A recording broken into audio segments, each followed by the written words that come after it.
Welcome दोस्तों। स्वागत है आपका इस वीडियो में जिसमें आप बायोलॉजी के क्वेश्चन कुछ देखेंगे। और आप सिर्फ ये मत सोचिए कि सिर्फ 15 क्वेश्चन देखेंगे, 15 के अलावा भी बहुत सारा सीखने को मिलेगा। तो चलिए शुरू करते हैं आज का पहला क्वेश्चन। जो पहला क्वेश्चन है वो है कि मानव की पाचन नली लगभग कितने फीट लंबी होती है। और यहाँ ऑप्शन दिया गया है 16, 18, 22 और 32 फीट में दिया गया है। तो आप सोचेंगे कि इंसान की लंबाई 4-5 फीट 6-7 फीट तक होता है, लेकिन क्या पाचन तंत्र की जो लंबाई होती है वो कितना लंबा हो सकता है। तो इसका जो आंसर है वो है 32 फीट। जी आपने यही सुना कि 32 फीट हमारे पाचन नली की लंबाई होती है, ठीक है ना। और पाचन नली का जो मुख्य अंग होता है वो यहाँ पे मैंने दर्शाया गया है, जिसमें मुंह, ग्रास नली, छोटी आंत, मलाशय, ग्रास और ग्रसनी, अमाशय, बड़ी आंत, गुदा, ये सब मिला के आपका 32 फीट होता है, ठीक है ना। अगला क्वेश्चन है, पाचन तंत्र का हिस्सा नहीं होता है। मतलब 4 ऑप्शन दिया गया, यकृत, आंत, कॉर्निया, पित्ताशय। इसमें से कौन सा पाचन तंत्र का हिस्सा नहीं है। तो आपने थोड़ा सा भी अगर बायोलॉजी पढ़ा होगा तो आपको पता होगा कि जो कॉर्निया है वो आँख में पाया जाता है, ठीक है ना, जो कि पाचन तंत्र का हिस्सा नहीं है। और पाचन तंत्र का जो जो भी हिस्सा है वो मैंने यहाँ पे मेंशन कर दिया है। तो चलिए थोड़ा कॉर्निया के बारे में जान लेते हैं। तो देखिए, कॉर्निया जो आँखों का वह पारदर्शी भाग होता है जिस पर बाहर का प्रकाश पड़ता है और उसका प्रत्यावर्तन होता है। यह आँख का लगभग 2/3 भाग होता है, ठीक है ना। ये इतना बड़ा होता है कि 2/3 ये भाग ये आँख का वही होता है कॉर्निया, ठीक है ना। अब किसी का कॉर्निया अगर बाई चांस ख़राब हो जाए तो वो ट्रांसप्लांट कर सकते हैं हम लोग, मतलब दूसरा इसमें बिठा भी सकते हैं, ठीक है। चलिए अगला क्वेश्चन है, अधिकतम पोषक तत्व रक्त में कहाँ से अवशोषित किए जाते हैं। इसका ऑप्शन है मुंह, छोटी आंत, बड़ी आंत, पेट। तो इसका जो आंसर होगा आपको पता है कि छोटी आंत होता है। देखिए फोटो में मैंने मेंशन किया है, छोटी आंत ऐसे दिखता है, ठीक है ना। और ये अमाशय से लगभग होकर बड़ी आंत पर पूर्ण होता है, ठीक है ना। छोटी आंत को हम लोग अमाशय को भी काउंट करेंगे, ठीक है। और अधिक पाचन और अवशोषण होता है, ठीक है ना इसमें। चलिए अगला क्वेश्चन देखते हैं, लार में कौन सा एंजाइम पाया जाता है। तो देखिए, आपको अगर आपने थोड़ा सा पढ़ा होगा तो आपको पता होगा कि लार में जो है वो टाइलिन पाया जाता है, ठीक है। लार हम लोग का मुंह में जो होता है 3 जोड़ा लार ग्रंथि होता है, ठीक है ना।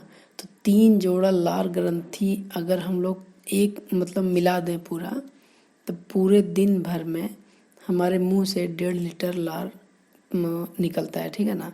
जो कि सारा पेट में जाता है। कई लोग थूक देते हैं, लेकिन थूकना नहीं चाहिए, उसको आप निकल जाइए, शरीर के लिए हानिकारक नहीं होता है। अगला क्वेश्चन है, पेट में भोजन को पचाने के लिए निम्नलिखित में से किसकी खास आवश्यकता होती है। तो इसका जो ऑप्शन दिया गया है पानी, हवा, खनिज, एंजाइम। तो आपको थोड़ा सा भी देखिए, पेट में पचाने के लिए हवा, पानी और खनिज का तो आवश्यकता होगा नहीं, ठीक है ना। तो एंजाइम ही होगा इसका आंसर। तो इसका आंसर एंजाइम है। यह एक और देखिए एंजाइम के बारे में थोड़ा सा जान लेते हैं। ये जो होता है 50 से लेकर 70,000 विभिन्न प्रकार के एंजाइम होते हैं,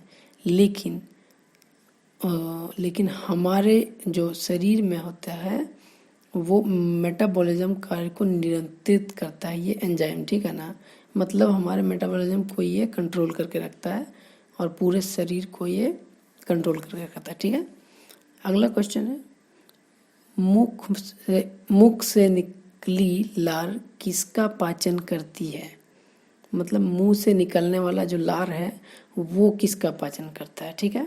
तो इसका जो आंसर है वो है स्टार्च का, ठीक है। स्टार्च का पाचन करता है जो मुख से जो लार निकलता है वो। तो स्टार्च को पचाने में कौन कौन सा लार जो है वो हम जानेंगे, ठीक है। तो उसका नाम है टाइलिन और डायस्टाइज, ठीक है ना। और दोनों एंजाइम है जो कि स्टार्च को पचाने में मदद करता है, जो कि स्टार्च को कार्बोहाइड्रेट में बदलता है और कार्बोहाइड्रेट से हम लोग को ग्लूकोज मिलता है, ठीक है। और थोड़ा सा जान लेते हैं कि स्टार्च कौन कौन से खाने में पाया जाता है। तो देखिए मैंने यहाँ पे सोर्स ऑफ स्टार्च लिख दिया है, यहाँ पे मेंशन कर दिया है, तो आप उसको पढ़ लीजिए आराम से, वीडियो को पॉज कीजिए और पढ़ लीजिए। मैं बढ़ता हूँ अगले क्वेश्चन की ओर।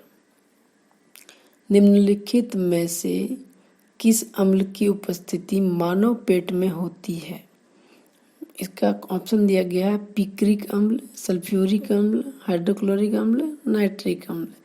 तो अगर आपने 10th के पहले अच्छा से पढ़ा होगा 8, 9, 10, तो आपको पता होगा कि इसका जो आंसर है वो हाइड्रोक्लोरिक अम्ल होता है, ठीक है ना, जो कि हमारे आमाशय से ये निकलता है और भोजन को पचाने में मदद करता है, ठीक है ना, जिसको मानव जठर ग्रंथि भी कहा जाता है, ठीक है ना।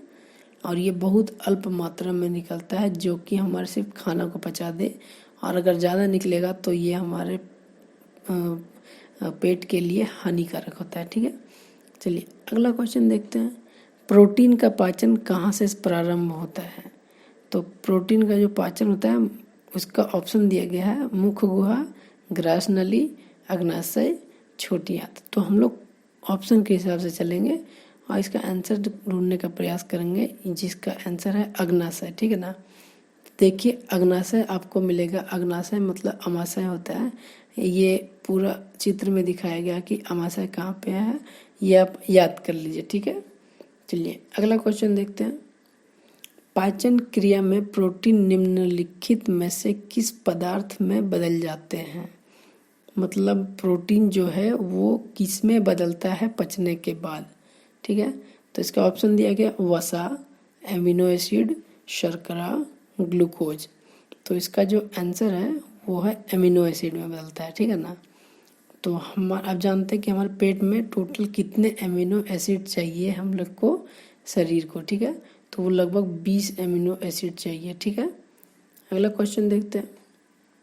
पचे हुए भोजन में मौजूद विषैले पदार्थ का कौन सा अंग चूषण करता है? मतलब भोजन पचने के बाद जो है या फिर उसके पहले अगर हम लोग कोई विषैला चीज़ खा लेते हैं तो उसका विषैला चीज़ कौन सा अंग चूस लेता है, ठीक है ना। अगर थोड़ी मात्रा में है तो हम लोग को कुछ होगा नहीं, वो अंग जो होता है ऑप्शन दिया गया अग्नाशय, यकृत, अमाशय, वृक्क। तो इसका आंसर जो होगा वो होगा यकृत, मतलब लीवर, ठीक है ना, जिसको जिगर या फिर कलेजा भी कहते हैं, ठीक है। यह प्रोटीन को संश्लेषित करता है और पाचन के लिए आवश्यक जैव रासायनिक बनाता है। और अगर हम लोग कोई विषैला चीज़ खा लें तो ये उसको भी सोख लेता है, ठीक है, और ये टॉयलेट के रास्ते में निकाल देता है, ठीक है। और इसमें क्या होता है कि इसका आप जान लेते हैं वेट कितना होता है। तो इसका वेट होता है 1500 ग्राम, मतलब 1.5 किलो से लेकर 2 किलो तक होता है, ठीक है। और अगला क्वेश्चन देखते हैं। पित्त निम्न में से किसके द्वारा पैदा किया जाता है? तो ऑप्शन है यकृत, ग्रहणी, अग्नाशय, अमाशय। तो इसका जो आंसर है वो है यकृत, ठीक है ना। आप देख लीजिए यकृत कहाँ पे है, ठीक है। यकृत का फोटो मैंने दिखा दिया है। और पित्ताशय में संचित होने पर जो है पित्त और अधिक गाढ़ा हो जाता है, मतलब जो है पित्त, ये यकृत से जो है पित्त निकलता है और वो पित्ताशय में जाके संग्रहित हो जाता है, मतलब स्टोर हो जाता है, ठीक है। और देखिए पित्ताशय का फोटो है वहाँ पे दिखाया गया, अच्छे से आप देखिए पित्ताशय नली के ऊपर पित्ताशय है। और इसमें पित्ताशय का जो है एक बार में अगर फुल टैंक हो जाए तो उसमें 50 मिलीलीटर लेता है, ठीक है, मतलब बहुत छोटा होता है लेकिन बहुत ज़्यादा डेंजर होता है, ठीक है। अगला क्वेश्चन देखते हैं। सर्वप्रथम रक्त परिसंरचना तंत्र का अध्ययन किसने किया था, ठीक है, मतलब रक्त परिसंचरण तंत्र का अध्ययन किसने किया था? तो इसका ऑप्शन है ब्राउन, लैंडरिनर, हॉर्वे, कॉर्नबर्ग, ठीक है। तो इसका जो आंसर है वो है हॉर्वे, ठीक है। इनका पूरा नाम है विलियम हॉर्वे, ठीक है। और ये इंग्लैंड के चिकित्सक हैं, ठीक है, ये साइंटिस्ट थे इंग्लैंड के। ये फोटो दिखाया गया है और आपको यहाँ पे फोटो में दिखाया गया है हार्ट का दिखाया गया फोटो और हाई प्रेशर, लो प्रेशर वगैरह सब चीज़ दिखाया गया है। तो आप इसको देखिए आराम से और पॉज करके वीडियो को देखिए, तब तक मैं आगे बढ़ता हूँ।